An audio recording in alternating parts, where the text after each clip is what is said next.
한 주간 동안 평안하셨습니까? 우리가 지난 시간에 하나님 나라의 동역자라는 제목 가지고 말씀 받았는데 한 주간 동안 하나님 나라 동역자로서 그렇게 한 주간을 잘 살아내셨지요.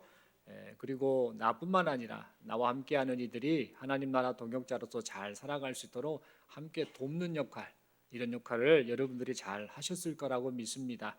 그런 의미에서 앞으로 그렇게 정말 살겠습니다 라는 마음으로 서로에게 다시 한번 인사하겠습니다. 성도님은 하나님 나라의 동역자이십니다. 이렇게 축복하겠습니다.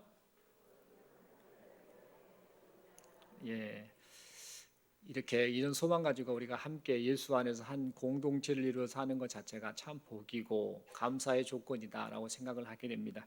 이런 하나님 나라 동역자 의식을 가지고 우리가 하나님 앞에 인생들을 또 교회의 공동체의 방향성이 잘 이루어졌으면 좋겠습니다. 오늘 저는 건지시는 하나님이라는 제목 가지고 함께 하나님 말씀 받기를 원합니다. 여러분, 하나님의 관심은 사람입니다. 다른 데 관심이 있으시지 않고 사람에게 관심이 있으십니다. 그리고 하나님의 관심은 사람이 구원받는 것, 이것에 하나님의 온통 관심이 다 쏟아 부어져 있습니다. 죄로 인해서 사망과 저주 아래 떨어진 인간, 이 인간이 영원한 형벌과 저주 아래서 벗어나도록 하시는 것, 그래서 영원한 생명을 얻게 하시는 것, 이것이 바로 하나님의 최대 관심입니다. 하나님께서는 이 하나님의 관심, 이 마음을 사람들이 좀 알아주기를 바라셨습니다. 그래서 하나님께서 행하실 이 구원 계획을 좀 사람들이 좀 깨닫게 해주시려고 인간의 역사를 주관하시고 또 인간의 역사에 간섭 개입하셨습니다.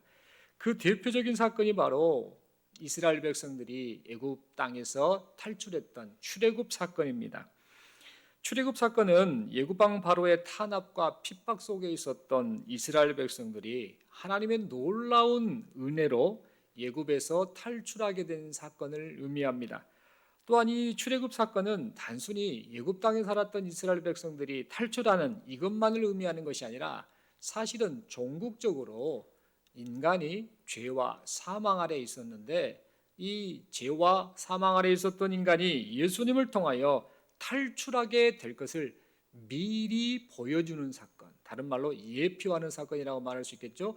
미리 보여주는 사건이 바로 출애굽 사건입니다. 여러분, 이 출애굽 사건은 어느 날 갑자기 발생한 사건이 아닙니다. 이 출애굽 사건은 출애굽을 하기 대략 한 650여 년 전에 하나님께서 이스라엘 민족의 조상이었던 아브라함에게 미리 약속하셨던 사건입니다. 창세기 15장 13절 14절 말씀이 그 사실을 말해줍니다. 여호와께서 아브라함에게 이르시되 너는 반드시 알라. 네 자손이 이방에서 객이 되어 그들을 섬기겠고 그들은 400년 동안 네 자손을 괴롭히리니 그들이 섬기는 나라를 내가 징벌할지며 그 후에 네 자손이 큰 재물을 이끌고 나오리라. 이 말씀처럼 장차 한 650년 후에 이런 일이 있을 것이다라는 것을 아브라함에게 하나님이 미리 말씀하셨다라는 겁니다. 그리고 이 약속의 말씀이 성취되기 전에 아브라함, 그리고 아브라함의 아들 이삭, 그리고 아브라함의 손자 야곱은 하나님의 인도하심을 따라서 하나님이 약속하셨던 땅이었던 가나안에서 살게 되었습니다. 그러다가 이제 시간이 흘러서 가나안 이 지역에, 가나안을 중심으로 그 모든 인근 지역에 심한 기근이 발생하니까 하나님께서 예전에 이 아브라함에게 하셨던 이 예언이 그대로 성취되어서 자연스럽게 아브라함과 아브라함의 손자 야곱과 그의 식솔 70여 명이 이방 땅 애굽으로 이사를 가게 되었습니다. 그리고 애굽으로 이사를 간 이 야곱과 그의 가족은요, 그곳에서 별 문제 없이 자연스럽게 정착을 하게 되었습니다. 그들이 애굽 땅에서 쉽게 정착할 수 있었던 이유는 사실 알고 보면 하나님의 놀라운 섭리가 있었죠. 어떤 섭리였는가? 야곱이 12명의 아들이 있었지 않습니까? 그 중에 11번째 아들이었던 요셉이가 알고 보니 그 애굽 땅의 총리 대신으로 활동하고 있었기 때문입니다. 이 당시에 이 요셉은요, 자신과 혈통이 비슷했던 셈족 계열의 힉소스 왕조의 그 바로 왕에게 많은 신임을 얻고 있었습니다. 그래서 이 요셉의 영향력이 애굽 땅에서 막강했던 그런 상황이었습니다. 그런데 여러분, 이 요셉이는요, 사실 자기 아버지 야곱과 그의 식솔 70명이 애굽 땅으로 거주하게 이사 오게 되었다고 말씀을 드렸는데, 이 사건이 있기 대략 22년 전에 이 요셉이는요, 자신들의 형들에 의해서 노예로 팔려가는 그런 안타까운 사연이 있었습니다. 그런데 놀랍게 하나님께서는 이러한 이 안타까운 사연을 오히려 선으로 바꾸셨습니다. 그래서 이 요셉을 통해서 아브라함의 후손 이스라엘 민족이 기근 때문에 멸절되지 않도록 막아주셨고, 또 오히려 번성할 수 있도록 이 이스라엘 민족을 애굽 땅으로 이주시켜 주셨던 겁니다. 그리하여서 아브라함의 후손 이스라엘 민족은 애굽 땅에서 날마다 번성하는 그런 은혜를 누리게 되었습니다. 그렇게 시간이 흘렀는데, 그러던 중에 세월이 흘러서 애굽에 큰 변화가 나타납니다. 애굽을 다스렸던 아까 말씀드렸던 힉소스 왕조, 이 왕조 계열은 셈족 계열인데 요셉이나 야곱 역시 셈족 계열의 후손입니다. 이 같은 계열, 이 힉소스 왕조가 그만 멸망을 하게 됩니다. 그리고 본래 애굽 땅을 다스렸던 함족 계열의 이 왕조가 이제 이 힉소스 왕조를 내몰아버리고 그들이 애굽 땅을 이제 점령해서 다스리는 상황이 발생하게 된 겁니다. 함족 계열의 왕조가 새롭게 나라를 다스리자 그 옛날에 이 힉소스 왕조 때 활동했던 요셉, 이 요셉에 대해서 함족 계열의 새 왕조는요 도외시합니다. 저 사람 필요 없다. 저 사람의 업적, 옛날 그 요셉의 업적을 계속해서 부각시키면 우리 왕조의 위험이 다를 수 있다. 그 모든 역사적 근거 자료를 다 없애버리자라는 마음으로 요셉에 대해서 알려고 하지도 않고 알려주려고도 하지 않는 그런 상황이 발생하게 됩니다. 그리고 그동안 애굽에서 평화롭게 살았던 이스라엘 민족은 자연스럽게 이제 함족 계열의 이 외국왕 바로로부터 많은 탄압을 받게 됩니다. 특히 오늘 본문에서는 바로왕만 계속 출애굽에 나오는데 실제적인 인물, 이스라엘 백성을 탄압했던 인물은 투트모스 1세라는 왕인데요. 이 왕이 이 인구수가 많은 이스라엘 민족, 번성한 이스라엘 민족을 보면서 혹시 나중에 이 이스라엘 민족이 반란을 일으키면 우리에게 큰 위협이 되겠다라고 생각해서 계속해서 이스라엘 민족을 말살하려고 하였습니다. 그러나 심한 이 노역을 시키고 산파들을 시켜서 남자아이가 태어나면 죽여라, 여자아이가 태어나면 살려두라 라고 이렇게 그 투트모스 1세 이 바로왕이 명령하였음에도 불구하고 돌아가는 상황이 자신의 뜻대로 되지 않는 겁니다. 그래서 이게 안 되겠다 싶었던 이 투트모스 1세 이 바로왕은 만약 이스라엘 사람이 남자아이를 낳으면 무조건 나일강에 다 빠뜨려 죽여버려라라고 다시 명령하게 됩니다. 이스라엘 민족의 이 모든 갓난 남자아이가 이제 죽게 될 처지에 놓이게 되는 그런 상황이 되고 말았던 겁니다. 그런데 이렇게 아주 위험에 처한 이런 상황 속에서요, 어느 한 가정, 레위라는 사람, 레위는 이 야곱의 세 번째 아들이죠. 레위의 후손 중에 이 아므람이라는 사람하고 요게벳이라는 여자, 이 남자와 여자가 이 부부가 세 번째 아이를 출산하게 됩니다. 이 세 번째 이 아이는 15살 정도의 누나였던 미리암이라는 누나, 그리고 자기보다 3살 위였던 아론이라는 형의 동생으로 그 가정에서 이제 셋째 아이로 태어나게 됩니다. 이 아이가 태어났을 때에 이 아이의 부모는 너무너무 기뻤습니다. 야, 왜 이렇게 애가 이쁘게 생겼나? 아마 그렇게 생각을 했겠죠. 그러나 동시에 마음이 너무 무거웠습니다. 그리고 고통스러웠습니다. 왜 그랬을까요? 바로 이 투트모스 1세 이 바로 왕이 이 명령을 내렸지 않습니까? 남자아이가 태어나면 전부 나일강에 빠뜨려 죽여라 라는 이런 명령을 했다 보니 이 아이가 그렇게 예쁘게 생기고 좋아도 이 아이가 이제 죽어야만 하는구나 라는 그 마음 때문에, 그 생각 때문에 이 부모의 마음이 너무나 고통스러웠던 겁니다. 그래서 이 부부는 참 많은 고민을 했을 것이다 라고 우리는 볼 수 있습니다. 이 아이를 죽도록 내버려 둬야 되는가, 아니면 살려야 하는가, 아이를 죽이라고 말하는 이 바로의 명령, 바로왕의 명령에 따라야 하는가, 아니면 생육하고 번성하라는 우리가 믿고 섬기는 하나님의 말씀에 따라야 하는가, 이런저런 생각을 하며 고민을 했을 것입니다. 그런데 그 아이의 부모가 이 아이를 보니까 너무너무 사랑스러운 겁니다. 잘생겼다라고, 준수하다라고 옛날 성경에는 그렇게 표현하는데, 그렇게 생긴 것을 보고 이 부모가 히브리서 11장 23절에 기록된 말씀처럼 하나님의 도우심을 바라고 그 하나님을 향한 믿음을 가지고 예구방 바로의 명령을 거역한 채 3개월 동안 아이를 몰래 집에서 키우게 됩니다. 생명의 근원이신 하나님께서 주신 자녀인데 이 아이를 어찌 죽일 수 있단 말인가? 어떻게든 몰래 키워서 살려야겠다라는 그런 마음을 가지고 그렇게 했던 것입니다. 그런데 이들의 이 부부의 확고한 의지는 이내 곧 난관에 부딪히게 됩니다. 3개월이 지나니까 이 아이의 울음소리가 점점 커지는 겁니다. 그래서 울음소리가 밖으로 새 나가게 되면 분명 이 아이도 죽고 바로의 명령에 순종하지 않은 거역한 이 부부에게도 위험이 닥칠 것을 생각을 하게 된 겁니다. 그래서 더 이상 아이를 몰래 키울 수 없는 이런 상황이 발생하자 마침내 이 부부 아므람과 요게빗이라고 하는 이 부부가 결심을 하게 됩니다. 그래서 그 아기를 역청을 바른 이 갈대 상자에 담아서 나일강 갈대 사이에 두게 됩니다. 그리고 큰딸 이 미리암 대략 한 14살에서 15살 정도로 우리가 추정된다고 하는데, 이 미리암 큰딸에게 이 갈대 상자 안에 있는 네 동생 저 아기가 어떻게 되는지 숨어서 지켜봐라 라고 그렇게 지시를 하게 됩니다.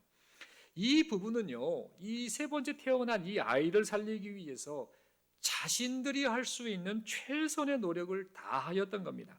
그런데 여러분, 이 최선의 노력의 결과였을까요? 하나님이 그것을 보셔서 놀라운 일이 발생하게 됩니다. 이스라엘 사람에게서 남자아이가 태어나면 무조건 나일강에 던져 죽이라 라고 명령했던 그 장본인이었던 투트모스 1세의 딸 공주, 이름이 하셉수트라는 여인입니다. 이 공주가 나일강에, 그 갈대 상자가 있는 그 나일강에 가서 목욕을 하러 간 겁니다. 그리고 목욕을 하러 갔다가 그곳에서 그 갈대 상자를 발견하게 되었던 것입니다. 여러분, 이 공주가 나일강에 목욕을 하러 갔던 것은요, 사실 여러 가지 이유가 있었습니다. 당시에 이 예굽 사람들은요, 이 나일강을 신성시했습니다. 신처럼 숭배했다라는 겁니다. 그래서 종교 예식을 하기 위해서 나일강에서 목욕을 하였습니다.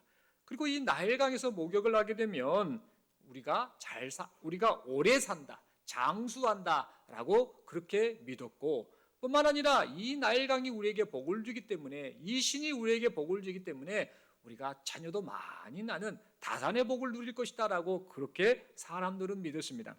그래서 이 공주 역시 이 바로의 딸 투트모스 1세의 딸 공주 하셉수트라는 이 공주 역시 이런 목적을 가지고 나일강에 목욕을 하러 갔을 것입니다. 그런데 예기치 않게 그곳에서 나일강에서 갈대 상자 안에 든 이스라엘 사람의 아기를 이 공주가 발견하게 된 겁니다. 여러분, 그렇다면 이 나일강에서 이스라엘 사람의 아기를 발견한 바로왕의 딸이 어떻게 반응한 것이 맞겠습니까? 여러분들께서 생각하시기에 이스라엘 사람이 낳은 남자아이는 반드시 나일강에 빠뜨려 죽여야 한다라고 명령했던 투트모스 1세, 이스라엘 민족을 죽이려고 하는 그 왕의 딸이니까, 그리고 지금 발견된 그 아이가 분명 히브리인의 자식, 즉 이스라엘 사람의 그 남자아이니까, 이것을 목격했으니까 하셉수트라는 공주가 어떻게 반응한 것이 맞겠습니까? 당연히 나일강에 빠뜨려 죽이지 않겠습니까? 아버지의 명령이고 저 하찮은 민족의 자식인데 무엇이 필요하겠나? 빠뜨려 죽여버려라 라고 그렇게 시녀들에게 얼마든지 명령할 수도 있었을 것입니다. 그런데 이 하셉수트 공주는 갈대 상자 안에 있는 아이를 보고요, 불쌍히 여기는 마음을 가졌습니다. 자기 민족이 아닌 이방 민족의 아이이고, 또 아버지가 그토록 이 히브리인의 남자아이는 갓 태어난 아이는 죽여라라고 명령도 했으니까 그냥 이 나일강에 던져버려도 될 수 있었는데요, 놀랍게도 그 아이에 대해서 불쌍히 여기는 마음을 가졌다라는 겁니다. 여러분, 그러면 이 바로의 딸이 왜 이런 반응을 보였을까요? 그냥 죽여도 되는데, 물에 빠뜨려도 되고 관심을 갖지 않아도 되는데 왜 이런 반응을 보였을까요? 여러분, 그녀의 마음, 이 하셉스트 공주의 마음이 선하고 착해서 그랬을까요? 여러분, 이 바로 왕의 딸이 갈대 상자 안에 있는 아이를 보고 불쌍히 여겼던 것은요, 이 하셉스트 공주가 마음이 선하거나 착해서가 아닙니다.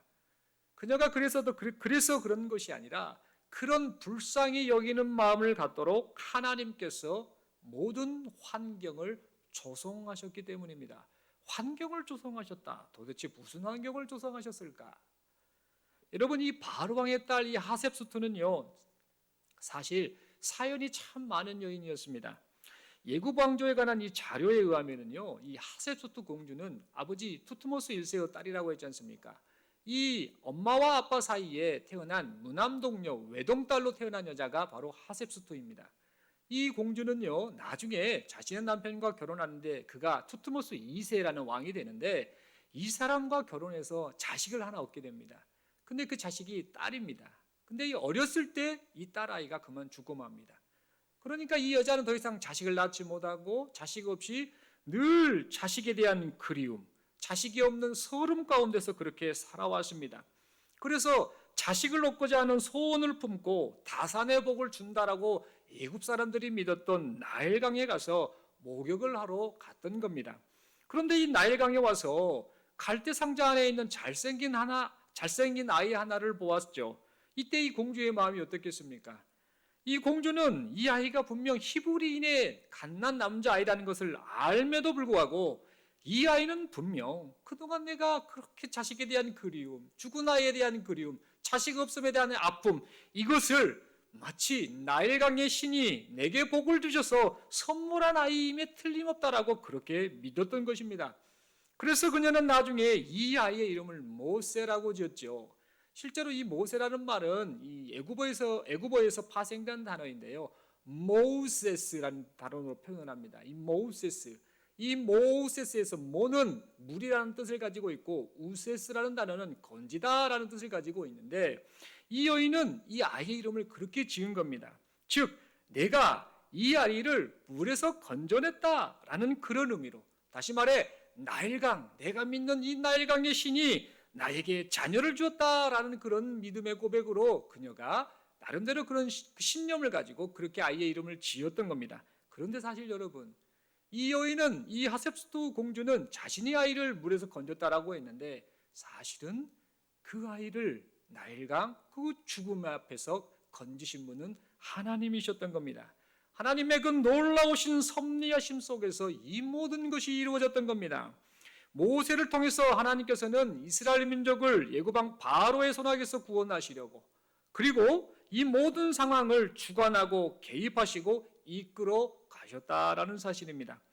한편 이제 이 공주가 아이를 발견한 것을 저기 멀리에서 지켜보고 있었던 아까 말씀드린 미리암, 한 14, 15살 되는 추정되는 이 큰 누나 미리암은요, 그 아이와는 아무런 상관없는 척하면서요 공주에게 다가갑니다. 그러면서 이렇게 말을 합니다. 제가 아이를 위해서 젖을 먹일 유모를 좀 알아봐 드릴까요? 라고 그렇게 묻습니다. 그러자 공주가 허락을 했지요. 그래서 허락을 받은 이 미리암이 아이에게 젖을 먹일 유모를 소개하였는데 그 유모가 바로 모세의 친엄마인 요게벳이었습니다. 그래서 이 모세는요, 바로 왕의 딸 하셉스투의 이 공주의 양아들이다라는 그 신분을 가지고, 그리고 유모이자 어머니인 요게벳의 손에서요 안전하게 그렇게 자랄 수 있게 되었습니다. 뿐만 아니라 당시의 이 유모는요 단순히 젖만을 먹이는 그런 일만 하는 것이 아니라 아이의 생장과 교육, 이런 전반적인 모든 것을 도맡아서 하는 일들을 했기 때문에 이 모세라고 하는 이 아이는요 어려서부터 유모 역할을 했던, 실제로는 진짜 어머니였던, 참 어머니였던 요게벳으로부터 하나님 중심의 신앙을 자연스럽게 배우며 자라가게 되었습니다. 그리고 이 모세는요 사도행전 7장 22절에 그 말씀 가운데 스데반이 그것을 말하고 있는 내용인데, 이 모세는 예굽의 모든 학문, 즉 산술이나 기하학이나 천문학, 철자법, 문법, 역사, 의학 등등 이런 많은 것들을 섭렵하게 되었고, 그러면서 지도자로서의 훈련을 받아가면서 점점 하나님께서 사용하실 일꾼으로 준비되어져 갔습니다. 이스라엘을 건지시는 하나님께서 그런 놀라운 일을 행하셔서 결국에는 원하고자 하시는 구원을 지금 점점 성취해 가셨던 겁니다. 사랑하는 성도 여러분, 하나님께서 이토록 일하시는 이 방법들을 보면은요, 참 놀라지 않을 수가 없습니다. 절망을 희망으로 바꾸시고 희망이 현실이 되게 하시는, 그렇게 인도하시는 이 하나님을 생각하면 우리는 그저 감탄과 찬양만을 드리게 됩니다. 여러분, 이 바로의 명령 때문에 갓 태어난 아이를 포기해야만 할 것 같았던 이 절망적인 상황을요, 하나님께서는 놀랍게도 남자아이를 죽여라, 갓 태어난 남자아이는 죽여라라고 명령했던 투투모스 1세, 즉 이스라엘 백성 입장에서 봤을 때는 왼수 덩어리 아닙니까? 이 왼수 덩어리였던 투투모스 1세의 딸을 통해서 절망을 희망으로 바꿔주셨고 희망이 현실이 되는 그런 상황을 밖으로 인도해 주셨던 겁니다. 그 누구도 예상하지 못했던 것을 하나님께서 하셨던 겁니다. 뿐만 아니라 하나님께서는 이렇게 건짐을 받게 된 모세를 준비시키셔서요, 장차 이스라엘 백성을 애굽에서 탈출시키시려는 하나님의 구원 계획을 하나씩 진행해 가셨던 겁니다. 바로 왕의 타락으로 인해서 아이고 이제 우리 민족이 죽게 됐구나, 이를 어찌하면 좋을까, 우리에게 과연 다음 세대가 있겠나, 다음 세대는 이제 기대할 수 없겠다, 우리 민족에게는 희망이 없겠구나라고 생각했던 이스라엘 백성을 위해서 하나님께서 그렇게 놀랍게 일하셨던 것입니다. 그리고 이 일을 이루시기 위해서요, 하나님께서는요, 이 모세의 부모였던 아므람 그리고 요게벳의 이 두 사람의 믿음과 순종을 귀하게 사용하셨습니다. 여러분, 이 아므람과 요게벳이 처한 상황은요, 절대 권력자였던 이 바로 왕의 탄압이 매우 거센 상황이었습니다. 그래서 이 바로 왕의 명령을 거역하는 거다라는 것은 곧 죽음을 의미하는 것이었죠. 그런데 이런 상황 속에서 그 누구도 바로 왕의 명령에 거역하지 못하는 이런 상황 속에서 모세의 부모였던 아므람과 요게벳은요, 이 바로 왕의 명령을 거역하게 됩니다. 자신들의 목숨을 잃을 것을 뻔히 알면서도요, 아이를 몰래 숨겨서 키웠고 아이를 살리기 위해서 그들이 할 수 있는 최선의 노력을 다했다라는 사실입니다. 여러분, 이 모세의 부모가 왜 이렇게 행동을 했을까요? 그들은 애굽의 왕인 바로를 두려워하는 것보다 만왕의 왕이신 하나님을 더 두려워하였기 때문입니다. 그리고 비록 절망적인 상황이라 할지라도 절망을 희망으로 바꾸시고 희망이 현실이 되게 하실 건지시는 하나님을 그들이 바라보았기 때문입니다. 그래서 그들은 절망 속에서 희망을 품고 그들이 할 수 있는 최선의 노력을 하나님 앞에서 다했던 겁니다. 그리고 그들이 그렇게 믿음으로 순종할 때에 건지시는 하나님께서는 그들의 최선의 노력을 구원이라고 하는 최선의 결과로 나타나게 하셨습니다. 사랑하는 성도 여러분, 이 본문의 말씀을 쭉 보면서요, 여러분 한번 이 사실을 조금 아셨으면 좋겠습니다. 여러분 혹시 알고 계십니까? 지금 우리가 살고 있는 이 시대가요, 예고방 바로가 이스라엘의 갓 태어난 남자아이는 모조리 죽여라 라고 탄압했던 바로 그 시대와 같다는 사실을 여러분은 지금 알고 계십니까? 예고방 바로가 이스라엘 민족과 하나님 중심의 신앙을 멸절시키려고 남자아이를 죽이려고 했던 것처럼 오늘날 이 사단마귀가요, 구원받은 성도들의 신앙이 변질되도록 하고 그리고 성도들의 참된 신앙이 우리의 자녀들에게 이어지지 못하도록 하기 위해서 온갖 계략을 꾸미고 있다는 사실을 여러분들은 지금 알고 계십니까? 여러분, 지금 우리가 처한 현실은요, 사단마귀가 교회에 대한 부정적인 여론을 조성해서요, 사람들로 하여금 교회를 멀리하도록 만들고 있습니다.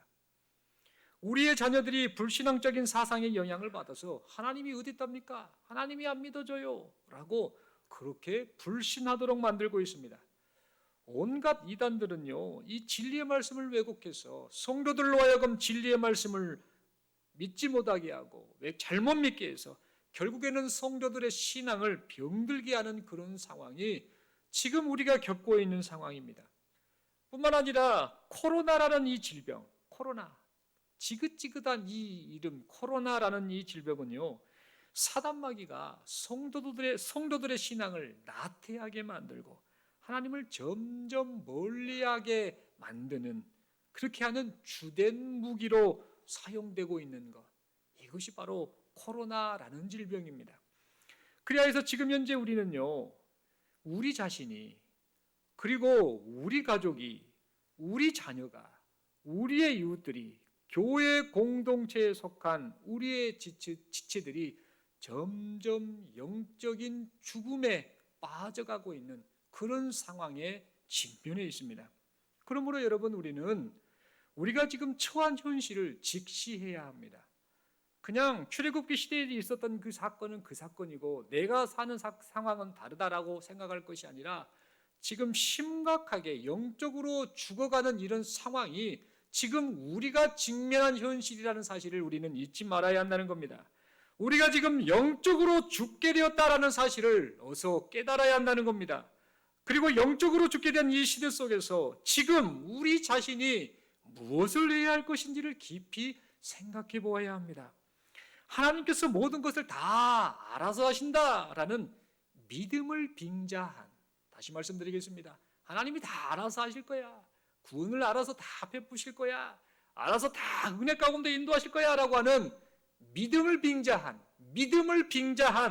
게으름과 나태함에서 어서 빨리 벗어나야 합니다.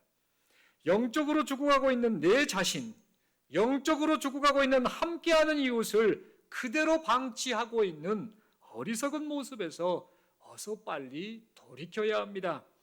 그러면서 아므람과 요게벳이 하나님께서 이 아이를 구원해 주실 것이다 라고 하는 그 믿음을 가지고 그들이 할 수 있는 최선의 노력을 다했던 것처럼 우리 역시 하나님께서 영적으로 죽게 된 이 시대 속에서 나 자신과 함께하는 이들을 구원해 주실 것이다, 건져 주실 것이다 라는 믿음을 가지고 하나님 앞에서 우리가 할 수 있는 최선의 노력을 다하는 우리 모두가 되어야겠습니다. 아멘이십니까? 여러분, 그렇다면 영적으로 죽게 된 이 시대 속에서 지금 우리가 할 수 있는 최선의 노력이 도대체 무엇일까요? 근래에 여러분, 이 축구선수 손흥민 선수 이야기가 빅 뉴스거리입니다. 여러분들 다 남자분들은 너무나 잘 아실 것이고 또 여자분들께서도 축구 좋아하시는 분들은 야, 손흥민 선수 너무 멋지다 이렇게들 말씀하실 겁니다. 그리고 축구를 별로 좋아하지 않으신 분들도 이 TV에서 뉴스로 대대적으로 말하는 것들을 방영해 주는 내용들을 보게 됐는데, 이 축구 선수 손흥민 선수가요, 영국 프리미어 리그에서 아시아인 최초로 득점왕이 되었다고 그렇게 보도를 하고 있습니다. 정말 뛰어난 선수다라고 여기저기서 극찬을 하는데, 이 선수가 이토록 뛰어난 선수가 될 수 있었던 것은 전부 그 아버지의 덕분이었다라고 그렇게 말들을 합니다. 이 손흥민 선수의 아버지 이 손흥정 씨, 이분은요 본래 축구 선수였더라고요. 이 축구 선수였는데 이분이 부상으로 인해서 선수 생활을 오래 하지 못했다고 합니다. 더 하고 싶었는데 부상이 좀 심해져서 축구를 더 이상 할 수 없는 그런 처지에 놓이고 말았다고 합니다. 그런 이 손흥민 선수의 아버지가요, 자신이 실패한 이유가 도대체 무엇이었을까를 계속해서 생각해 봤다고 합니다. 내가 계속해서 축구선수로 활동을 하고 싶은데 내가 부상당해서 이렇게밖에 할 수 없는, 그저 그런 선수로만 전락해버린 이 이유가 무엇이었을까를 계속해서 생각했다고 합니다. 그러면서 이 실패한 자신의 선수 생활을 반면교사 삼아서요, 축구를 배우겠다 했던 10살 때부터 배우겠다 했던 그 아들 흥민이에게 한결같이 지금도 여전히 강조하는 말이 있다고 합니다. 그 말이 뭐냐? 기본기에 충실해라. 이런저런 거 하려고 하지 말고 기본기에 충실해라. 기본기에 충실해야지, 그렇지 않으면 안 된다라고 계속해서 그것을 가르쳤다고 합니다. 기본기를 적당히 배운 채 그냥 성적을 올리기 위해서, 골을 몇 골 넣기 위해서 이런저런 기술을 많이 배우려고 하지 말아라. 만약 기본기에는 충실하지 않은 채 기술만 빨리 많이 배우면 당장은 실력이 있는 것처럼 보이고 조금 성적이 좋아 보이는 것처럼 보일지 모르지만 시간이 지나면 지날수록 기본기가 충실하지 못한 그 결과가 자연스럽게 나타나서 나중에는 너는 별 볼 일 없는 선수로 전락하고 말 것이다 라고 말하면서 어찌든 간에 늘 기본기에 충실할 것을 그렇게 강조했다라고 합니다. 그래서 이 손흥민 선수는요, 아버지의 가르침을 따라서 그 어떤 선수들보다 지나칠 정도로 기본기에 충실했다고 합니다. 그 결과 오늘날 이 손흥민 선수가 세계적인 축구 선수로 인정받게 되었던 것입니다. 여러분, 이 손흥민 선수 이야기를 요즘에 하도 뉴스거리로 나와서 말씀을 좀 드렸는데요. 영적으로 죽게 된 이 시대 속에서 우리가 지금 하나님 앞에서 할 수 있는 최선의 노력, 그게 무엇일까? 영적으로 죽게 된 이 시대 속에서 우리가 지금 하나님 앞에서 할 수 있는 최선의 노력 역시 신앙생활의 기본에 충실하는 것이 아닐까, 그런 생각을 해보게 됩니다. 하나님의 말씀을 붙잡고 함께 모여 기도하는 일에 힘쓰고 예배 생활이 회복되는 삶이야말로 하나님께서 영적으로 죽게 된 이 시대를 살아가는 우리에게 원하시는 모습이 아닐까, 그렇게 생각을 해보게 됩니다. 사랑하는 성도 여러분, 질문을 드립니다. 지금 하나님 앞에서 최선의 삶을 살아가고 있습니까? 지금 하나님 앞에서 영적으로 죽은 상태가 아닌 정말로 그 은혜를 구하면서 최선의 삶을 살아가고 있습니까? 신앙생활의 기본을 이 시간 우리 모두는 회복할 수 있기를 간절히 바랍니다. 말씀과 기도, 예배 생활이 회복되는 우리 모두가 될 수 있기를 간절히 바랍니다. 여러분, 하나님께서 우리를요, 이 교회 공동체에 모이게 하신 이유가 뭐라고 생각하십니까? 많고 많은 교회들 얼마나 많습니까? 왜 내가 지금 광양에 와서 살고 있지? 내가 이 광양에 와서 왜 하필 중동교회에 모여서 이렇게 신앙생활하고 있지?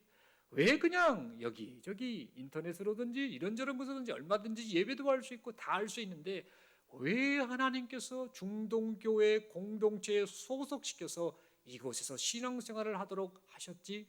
라는 점을 조금 생각해 보았으면 좋겠습니다. 그러면서 교회 공동체 안에 소속되어서 지처로서 살게 하시면서 이 교회 공동체 안에서 마땅히 행해야 될 신앙생활의 기본에 충실하라라는 그 말씀을 하신다는 사실을 기억하며 살아가시는 우리 모두가 될 수 있기를 바랍니다. 하나님께서 모든 것을 다 알아서 하실 거야. 하나님께서 지금 내가 처한 형편을 다 아실 거야 라고 하는 말씀드렸던 믿음을 빙자한 게으름, 나태함에서 돌아설 수 있기를 간절히 바랍니다. 우리의 자녀들이 이 신앙생활의 기본에 충실할 수 있도록 어른된 우리가, 교사된 우리가 솔선수범하고 본을 보이고 그렇게 가르치는 일에 힘쓰는 우리 모두가 될 수 있기를 바랍니다. 하나님께서 나를 통해서 나의 자녀들, 나와 함께하는 그들을 건지시려고 하는 이 일들을 행하신다. 그 계획을 가지고 계신다라는 사실을 믿으면서 우리가 먼저 하나님 앞에서 신앙생활의 기본, 즉 하나님 앞에 최선을 다하는 이 신앙생활의 노력을 다하시는 우리 모두가 될 수 있기를 간절히 바랍니다. 그리하여서 하나님 앞에서 최선의 삶을 살면서 영적으로 죽게 된 이 시대 속에서도 우리와 함께하는 이들을 능히 건져내시는 하나님을 날마다 경험하며 살아가시는 우리 모두가 될 수 있기를 바랍니다. 또한 건지시는 하나님을 세상을 향해 전하는 우리 모두가 될 수 있기를 주의 이름으로 간절히 소망합니다. 이 시간 마지막으로 서로 이렇게 인사하겠습니다. 이렇게 질문하면서 인사하겠습니다. 성도님은 하나님 앞에서 최선의 삶을 살고 계십니까? 그러면 속으로 이렇게 대답하실 겁니다. 찔리게 왜 물어봐요? 이럴 수 있는데 다시 한번 묻겠습니다. 스스로에게 다시 한번 질문하고 서로에게 정말 그렇게 살기를 우리가 그렇게 삽시다. 축복하고 권면하는 마음으로 다시 인사하겠습니다. 하나님 앞에서 최선의 삶을 살아가고 있습니까? 한 번 더 이렇게 대답하겠습니다. 신앙생활의 기본에 충실합시다. 마지막으로 축복하며 이렇게 인사하겠습니다. 하나님께서 우리를 건지실 것입니다. 아멘이십니까? 우리가 지금 사는 시대가요, 진짜 이 투트모스 1세 활동하던 그 시대 똑같습니다. 다음 세대를 기약할 수 없는 상황입니다. 우리의 상태가 지금 이제 그 이런저런 그 외압, 바깥에 있는 여러 가지 그런 것들, 탄압, 유혹, 어려움 이런 것들에 의해서요, 지금 믿음이 많이 흔들리고 점점 숨이 탁 막혀가는 그런 상황에 놓여 있습니다. 나뿐만 아니라 내 주변에 있는 이웃들, 내 자식들이 지금 그러고 있습니다. 교회 학교 아이들이 그러고 있습니다. 정신을 바짝 차려야 합니다. 아므람과 요게벳에 보였던 그 최선의 노력, 할 수 있는 것, 그들이 무언가를 하겠다가 아니라 하나님이 하실 것을 믿고 그렇게 반응했던 최선의 노력, 그것이 오늘 우리에게 필요하지 않을까. 그 최선의 노력은 다른 방법을 구하는 것이 아니라 기본기에 충실하는 것. 신앙생활의 기본, 예배생활의 회복, 기도생활의 회복, 말씀을 붙잡고 그렇게 함께 모여 하나님의 은혜를 나누고 하나님께 주신 은혜를 받는 이런 삶이야말로 우리가 할 수 있는 최선의 노력이고, 이런 이 최선의 노력을 통해서 하나님께서 구원이라고 하는 최선의 결과를 우리를 통해서 나타내 주실 줄로 믿습니다. 이 사실을 믿고 하나님 앞에 이렇게 다시 한번 결단하고 이 한 주간 일평생을 살아가시는 저와 여러분들 되시기를 소망합니다. 기도드리겠습니다. 하나님 아버지, 말씀 받았습니다. 건지시는 하나님, 우리가 지금 처한 현실이 너무나 힘이 듭니다. 믿음 지키기가 어렵습니다. 다음 세대를 기약할 수 없고 내 주변의 이웃들이 지금 영적으로 죽어가고 있고 우리 역시 이런 영적으로 죽어가는 상태에 이르고 있습니다. 불쌍히 여겨주옵소서. 건지시는 하나님, 긍휼히 여겨주시옵소서. 우리가 이제 이 말씀을 통해 우리의 처한 현실을, 이 현실을 우리가 깨달았사오니 하나님 앞에 하나님이 건지실 것이다라는 사실을 믿고 우리가 할 수 있는, 하나님 앞에서 반응할 수 있는 최선의 노력, 믿음의 노력들을 행하는 우리 모두가 되게 하여 주시옵소서. 들은 말씀을 듣고 그렇구나라는 정도로만 생각하지 않고 삶에 실천되고 마음을 찢고 생각을 바꾸고 내가 먼저 하나님의 은혜의 자리로 가까이 돌아와 하나님의 은혜를 누리고 그 은혜를 증거하며 살아가는 우리 모두가 되게 하여 주시옵소서. 이런 은혜를 베풀어 주심을 믿고 감사드리오며 우리 주님 예수님 이름으로 기도드리옵나이다. 아멘.